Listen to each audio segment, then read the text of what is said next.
The mystery began not with a scream, but with silence. In the early hours of December 18, 2013, a green Dodge Intrepid sat abandoned at the Peachtree Landing boat ramp in Socastee, South Carolina.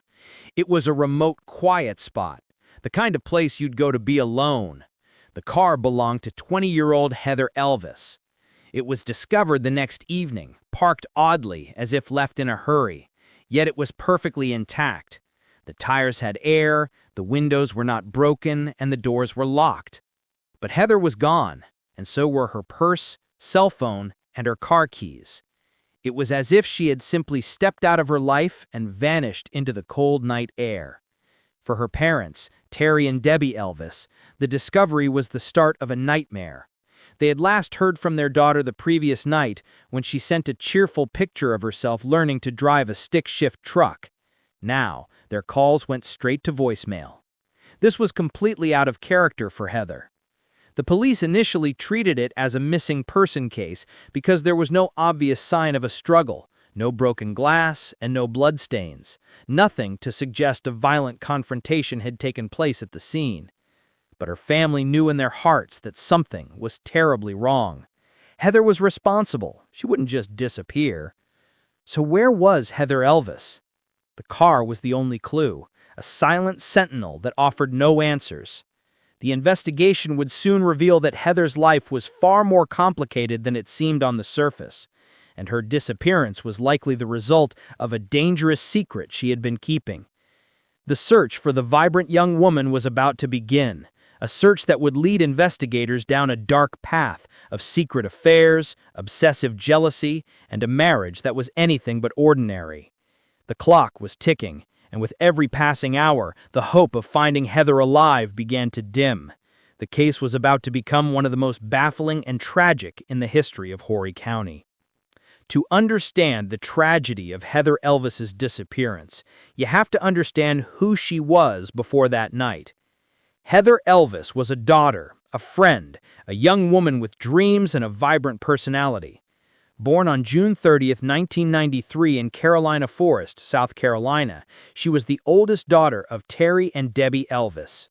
She was bubbly, happy, and fiercely independent.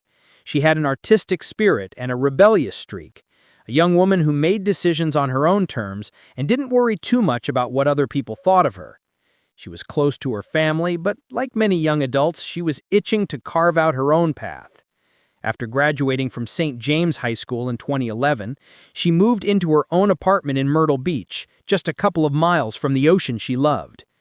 To support herself, she worked two demanding jobs, as a hostess at the Tilted Kilt, a Scottish-themed restaurant, and the House of Blues.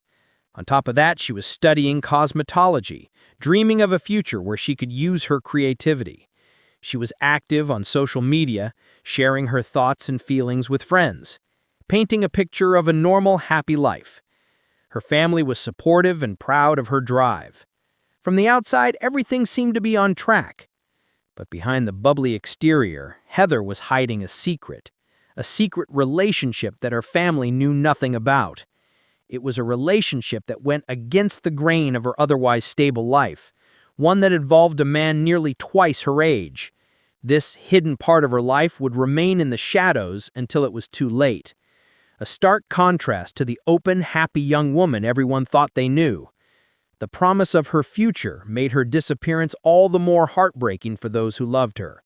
They were about to learn that the person they knew so well had a chapter of her life they knew nothing about. At the Tilted Kilt, where Heather worked as a hostess, she met Sidney Moore, a 37-year-old man who owned a maintenance and cleaning service. He was a familiar face there, often repairing the kitchen equipment.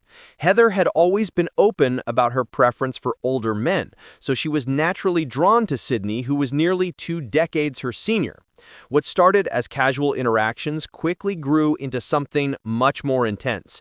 Co-workers at the restaurant said the pair appeared to be genuinely in love. Sidney would visit Heather at work, bringing her bagels and coffee, and he even told friends he was considering hiring her to be the nanny for his 3 children. Heather, for her part, seemed deeply invested. On July 10th, she tweeted 2 cryptic messages that now seem like a chilling foreshadowing. baby did a bad thing, and a minute later, I'm in way too deep, but watch me get in deeper. Her roommate and coworker, Brianna Coltzer, confirmed that everyone at work knew about the affair. Heather was even mocked for it by other employees, with some going so far as to prank call her, pretending to be Sydney's wife, Tammy. Despite the gossip, the relationship continued for months. Heather was navigating the complexities of a romance with a married man, a situation that was fraught with emotional risk. She was clearly in deep, and her social media posts hinted at the inner turmoil she felt. She was a young woman in love, but she was in love with a man who had a wife and a family at home. It was a ticking time bomb, and the fuse was lit the moment Sydney's wife, Tammy, discovered the truth.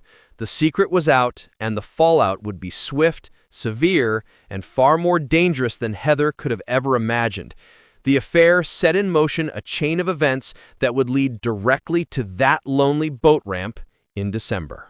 When Tammy Moore discovered her husband's affair with Heather Elvis sometime in October of 2013, the response was not one of quiet sorrow, but of explosive, calculated fury.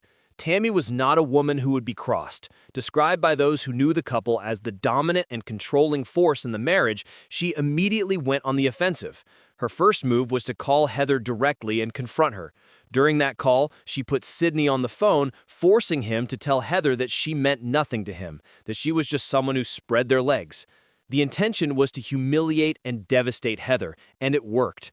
Heartbroken, Heather tried to end the relationship and move on. But for Tammy, this was only the beginning. She launched a relentless campaign of harassment that would stretch on for weeks. She sent Heather graphic photos and videos of herself with Sydney in their bed. She called Heather incessantly from Sydney's phone, sometimes for hours on end, and posted cruel, disparaging comments on Heather's social media.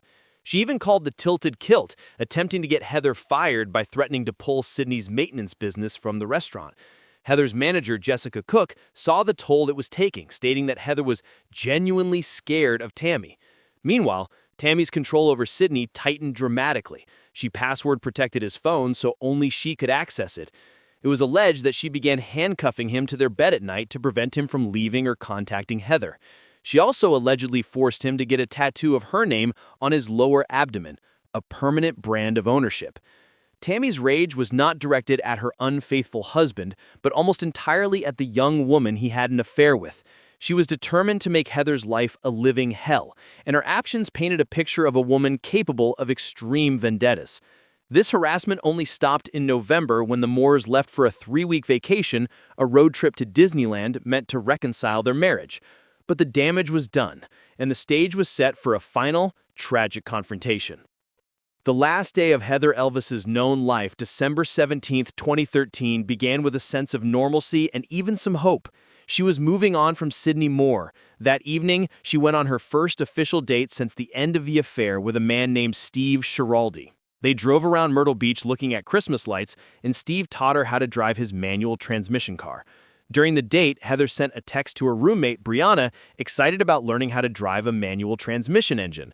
She even sent a picture to her father, Terry, around 9 or 10 p.m., showing her behind the wheel with the caption, "Look at me, I'm a pro." It was a happy, normal moment for Heather. Steve later dropped her off at her apartment around 1:15 a.m. on December 18th, and they made plans to see each other again. But the normalcy ended there. Unknown to Heather, while she was on her date, Sydney Moore was at a local Walmart where surveillance footage captured him at 1:19 a.m. purchasing a pregnancy test. Then, at 1:35 a.m., a call was placed to Heather's phone from a payphone. The conversation lasted 5 minutes. This call shattered Heather's progress. At 1:44 a.m., she made an emotional, crying phone call to her roommate, Brianna, who was out of town. Heather told her that Sydney had called, claiming he had left Tammy and wanted to see her. Brianna, concerned, warned Heather not to throw away her progress for him. Heather said she was confused and was going to sleep on it, telling Brianna they would talk the next day, and they ended the call. But Heather did not go to sleep. She left her apartment around 2:30 a.m. and drove to a parking lot. Over the next hour, she tried to call Sydney repeatedly. Finally, at 3:19 a.m., she reached him, and they spoke for 4 minutes. Immediately after, at 3:38 a.m., her car arrived at the remote Peachtree Landing boat ramp where she was going to meet him. The investigation into Heather's disappearance quickly zeroed in on Sydney and Tammy Moore. The timeline was too compelling to ignore. Police discovered that the black Ford F-150 seen on surveillance heading toward Peachtree Landing at 3:41 a.m., the exact moment Heather's phone went dead, was registered to the Moores. They were the only people in the area who owned that specific truck. When police searched the vehicle, they found a critical piece of evidence. The GPS system had been manually disengaged on the night of December 18th. This was the only time in the vehicle's history this had ever happened, effectively erasing a digital record of its movements that night. Furthermore, grainy surveillance footage from near the payphone showed a man using it, but the image was too poor for a positive identification. When first questioned by police on December 20th, Sidney Moore lied, claiming he hadn't spoken to Heather in months, and even joking that he didn't know payphones still existed. Also, when confronted with the evidence of the call, he changed his story, admitting he called only to tell her to stop contacting him. He claimed the pregnancy test was for his wife, Tammy. As police obtained search warrants for the Moore home, they noticed the couple had suddenly installed a new security system after the initial police visit. Ironically, this system provided damning evidence of its own. The footage showed Sidney meticulously washing the interior of his truck and then burning the rags he used afterward. Other footage showed Tammy and her sister, Ashley Cason, searching the yard with mirrors, which Ashley claimed was for pulling weeds. With this mounting circumstantial evidence, and with the revelation from Heather's co-workers that she may have been pregnant, Sidney and Tammy Moore were arrested on February 21, 2014. Initially charged with murder and kidnapping, the murder charges were eventually dropped due to the lack of a body or murder weapon. They posted bail, but the state was building its case for a kidnapping trial, determined to hold them accountable for what happened to Heather. The separate trials of Sidney and Tammy Moore were dramatic affairs that laid bare the toxic dynamics of their marriage and the events leading to Heather's disappearance. Sidney's first trial for kidnapping in 2016 ended in a mistrial after a deadlocked jury. However, in 2017, he was convicted of obstruction of justice for lying about the payphone and sentenced to 10 years in prison. Tammy's trial in 2018 was where the full picture of her character emerged. Prosecutors painted her as the dominant, controlling mastermind behind the plot. They presented phone records proving her obsessive stalking of Heather. A witness, the Moore's son's friend, Jacob Melton, testified about the tattoo, recalling Tammy saying to Sidney, "If you wouldn't have messed with that girl, this wouldn't be happening."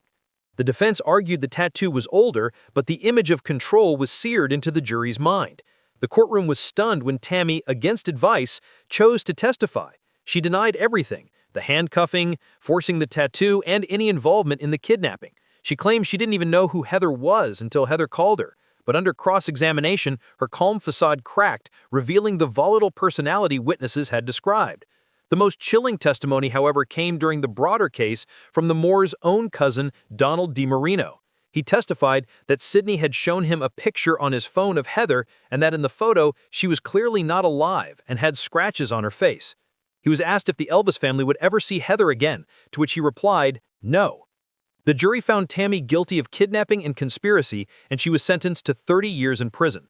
In 2019, Sidney was retried on the kidnapping charges. With the evidence against him overwhelming, the jury deliberated for only 2 hours before finding him guilty. He was also sentenced to 30 years in prison to be served concurrently with his existing sentence. Despite the convictions, the case of Heather Alvis remains painfully open. Sidney and Tammy Moore are in prison, but they continue to maintain their innocence in her disappearance. For Heather's family, the guilty verdicts were a form of justice, but they provided no closure. Without a body, there can be no burial, no final goodbye. The central, agonizing question remains, where is Heather? Her family and friends are no closer to knowing what truly happened to her that night at Peachtree Landing. A prosecutor on the case has expressed hope that as the Moores exhaust their appeals and face decades behind bars, one of them might finally break and confess, revealing the truth about Heather's fate and the location of her remains. Each year, on the anniversary of her disappearance, December 18th, Heather's loved ones gather for a memorial at that lonely boat ramp. They release balloons and share memories, keeping her spirit alive while grappling with the unbearable not knowing.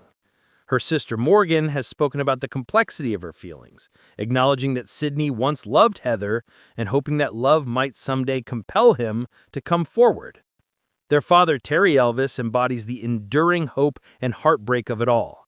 He has said that he still holds out hope that Heather will one day walk through the front door, while admitting that deep down he knows it won't happen. Yet, he vows to never give up. The disappearance of Heather Elvis is a story with a verdict, but without an ending. It is a haunting reminder that justice in a courtroom, while powerful, cannot always heal the wound of a missing loved one. The mystery endures, a silent, painful void in the lives of those who loved her. If you found this story touchingly interesting, do well to leave a like as well as drop a comment if you think the Moores were guilty of her disappearance or not. Until next time, stay well and stay safe.